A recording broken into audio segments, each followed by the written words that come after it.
Bonjour à tous et bienvenue dans ce premier numéro de Chronique d'une Handic. Je suis Margot Hélin, je suis votre hôte et la créatrice de ce nouveau podcast. Alors qu'est-ce que Chronique d'une Handic pour commencer ? L'handic, c'est moi. Je suis en situation de handicap et ce podcast est fait pour défaire un petit peu les clichés que vous, valides, pouvez avoir sur le handicap, sur différentes thématiques et pour aussi permettre aux amis handicapés qui me connaissent ou pas de pouvoir avoir un support d'écoute et de témoignage de leur vie, même si chacun est différent. La vie que je vais évoquer ici est hyper personnelle, donc évidemment il n'engage que moi, c'est très subjectif, chacun est différent, qu'ils soient handicapés ou pas, même dans le handicap il y a beaucoup de différences, donc c'est surtout du récit anecdotique ici. Mais le but de tout ça, c'est aussi pour ceux qui pourraient avoir des clichés sur le handicap parce qu'ils ne connaissent pas ce monde, de pouvoir se rendre compte de parfois la complexité de ce monde.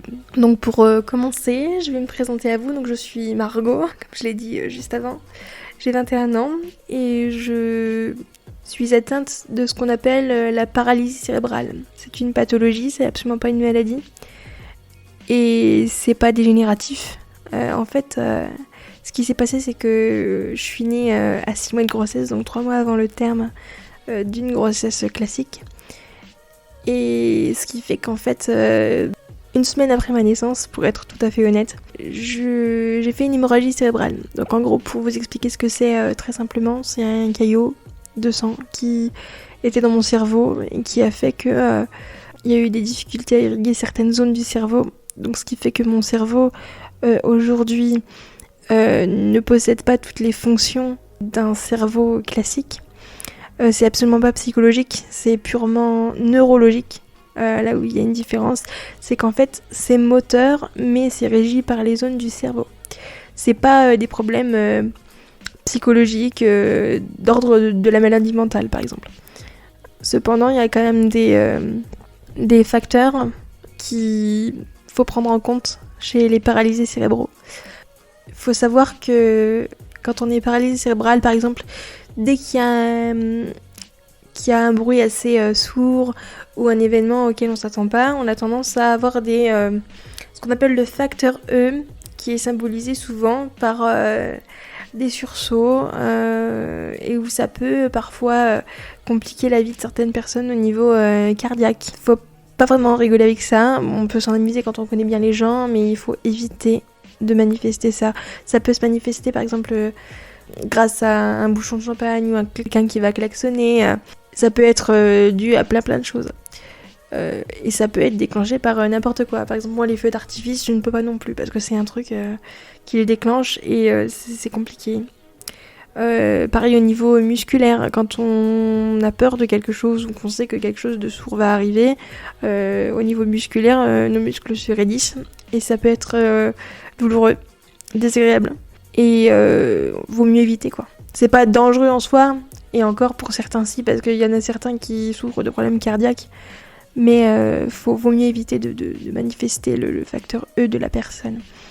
Après, beaucoup de paralysés cérébraux ont des handicaps dits associés.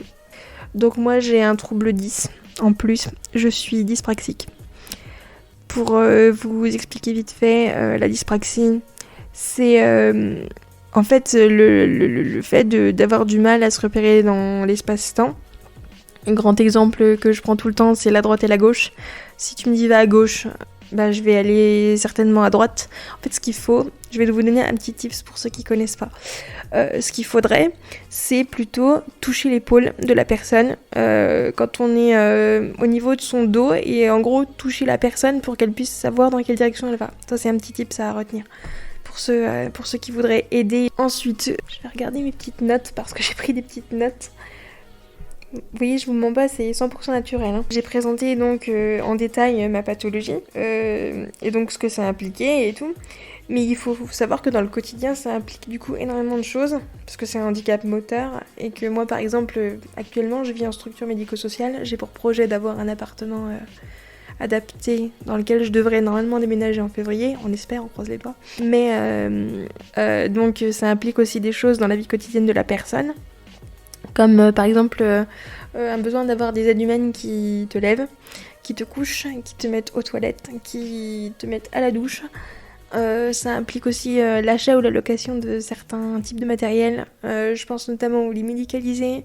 Je pense au verticalisateur. Pour ceux qui savent pas ce que c'est, je vais expliquer vite fait. C'est un appareil en fait qui permet de te mettre debout, de te verticaliser, d'où le nom verticalisateur, qui permet de te lever par exemple du lit pour aller jusque les toilettes ou jusque la douche. Enfin, ça permet les transferts de la personne. Après, ça dépend encore une fois des personnes, mais moi, je parle surtout de mon expérience, donc ça dépendra aussi des gens. Mais moi, par exemple, j'ai des appareillages qui s'appellent des attelles ou orthèses de jour. Il y en a qui existent de nuit, mais moi, j'ai que celles de jour. Et normalement, j'ai pour obligation de les porter tous les jours de l'année. Seule exception, en ce moment, il fait quand même des chaleurs assez intenses. Et l'été, je m'autorise le break de parfois plusieurs fois dans la semaine. Là, ça fait, c'est vrai, plusieurs semaines que je les porte pas parce que je suis beaucoup plus à l'aise sans. Parce qu'en fait, c'est des bottes, clairement, hein, qui tiennent assez chaud.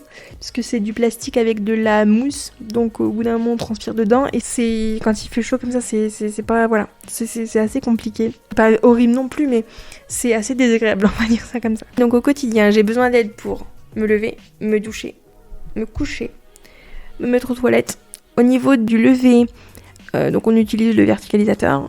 Et ensuite, je vais sur une chaise de douche pour la douche. Donc une chaise de douche, c'est quoi ? Ça ressemble à un fauteuil. Mais c'est une chaise en fait percée qui va permettre de pouvoir laver la personne assise directement sur la chaise. Donc moi j'ai la chance de pouvoir me laver seule. Sauf quand je lave mes cheveux. Mais j'ai la chance de pouvoir me laver seule. Donc je suis assez autonome de ce point de vue. Je fais ma cuisine seule. Je fais mes repas seule. Je fais tout ce qui est sorti seule. Je fais mes courses seule. Après évidemment je me facilite la vie sur certains points. Par exemple, je vais en drive pour faire mes courses. Ça me fait gagner du temps déjà. Et puis, aller dans les rayons, c'est assez contraignant.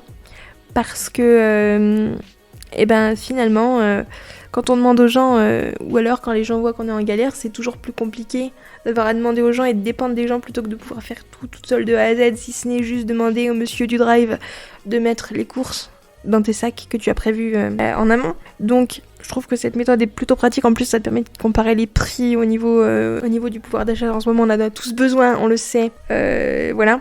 Donc, c'est plutôt pratique. Donc, je prends le tram pour me déplacer. Ça m'arrive de prendre le train. J'ai jamais pris l'avion, mais ça m'arrive de prendre le train quand il faut que je me déplace dans une autre ville. Et j'aime beaucoup prendre le train. C'est toute une logistique parce qu'il y a quand même des choses à prendre en compte. Mais c'est vraiment cool de prendre le train. Ça autonomise la personne. De mon point de vue, c'est très agréable. Et parfois, il est nécessaire quand on sort plus tard le soir, parce qu'en fait, on est régi dans notre emploi du temps et notre vie quotidienne à des horaires spécifiques. C'est-à-dire qu'il y a des horaires de passage, surtout en structure, mais aussi à domicile, pour les heures d'aide humaine et les temps prédéfinis. Je rentrerai pas dans les détails parce qu'on n'est pas là pour se prendre non plus la tête, mais en gros, dans ma journée, il y a le moment où je me lève, c'est des heures fixes, le moment où je vais aux toilettes et après la douche, le moment où je vais aux toilettes le midi, le moment où je vais aux toilettes le soir et que je me couche. Ma journée, elle est régie globalement comme ça. Quand il y a des changements relatifs à tout ce genre de problématiques, faut les anticiper, il faut faire les choses en amont pour prévenir forcément les gens en avance. Et voilà, et pas faire en sorte que quelqu'un se déplace, par exemple à domicile, si la personne n'est pas là. Donc il y a quand même un certain rythme quotidien à avoir, un sens de l'organisation à avoir. Mais une fois qu'on a chopé le truc, c'est plutôt facile. Pour prendre les rendez-vous, je préfère avant me renseigner par téléphone si le lieu est accessible ou via Google pour se déplacer. Mais avant toute chose, avant de me déplacer, je prends rendez-vous en ligne ou par téléphone. Parce que pour se déplacer, je reviendrai sur un prochain podcast, je pense que je parlerai des transports et de la dépendance au transport qui n'est pas toujours simple, mais ça demande un certain sens de l'organisation et des délais à respecter.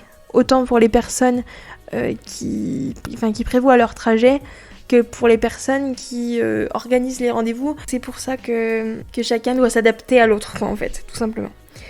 Ensuite, je finirai par vous dire, pour cet épisode, parce que c'est l'épisode introductif, je veux pas faire un épisode trop long, c'est pas le but, des choses par rapport à mes convictions et mon point de vue par rapport à mon handicap. Il faut savoir que moi je suis donc handicapée de naissance, comme je vous l'expliquais. Et je pense sincèrement que d'un point de vue conviction, on n'aura jamais le même point de vue que les valides, ça c'est une certitude, mais que les gens qui sont handicapés de par un accident de la vie par exemple. Parce que de mon point de vue, disons qu'on est plus habitué à devoir s'adapter que les gens qui ont un accident de la vie. Et donc, en gros, on a tendance à faire peut-être, je pense, alors c'est un avis encore personnel, hein, mais on fait plus preuve de sagesse parce qu'on sait mieux s'adapter aux situations. Après, les gens qui ont eu des accidents, ils ont la soif de vivre et je peux comprendre que ils veulent peut-être rattraper une certaine sorte de temps qu'ils pensent ne plus jamais avoir. Mais nous, on apprend à vivre avec ce que l'on est dès le départ. Donc il y a peut-être cette contrainte-là en moins où tu te dis oui, bon, je suis comme ça, faut faire des concessions, faut accepter, il faut lâcher prise sur ce qui nous arrive et faire preuve de résilience et puis vivre la vie, apprécier ce qu'on est, comme on est. C'est comme ça que le handicap, je pense, on ne le subit pas ou plus. Parce qu'il y a forcément un moment où on se dit, des fois dans la vie, c'est compliqué, on se dit, des fois, on a envie de tout envoyer balader et dire pourquoi je suis comme ça, quoi, clairement, comme tout le monde. Mais dans la globalité des choses, il faut savoir se dire, je suis comme ça, faut le prendre comme une chance, en fait, plutôt que de le subir. Et ça a toujours été mon credo depuis le départ. Et ouais, moi, je me considère comme quelqu'un d'extrêmement chanceux, parce que j'ai la capacité, malgré tout, à pouvoir vous parler normalement, à formuler des phrases très très construite, à créer ce podcast, c'est une chance assez folle. Et puis j'ai quand même mes idées en place, j'ai mes idées pour moi, j'ai des convictions personnelles sur la vie, d'où ce podcast parce que j'ai des convictions assez profondes sur ma façon de voir les choses.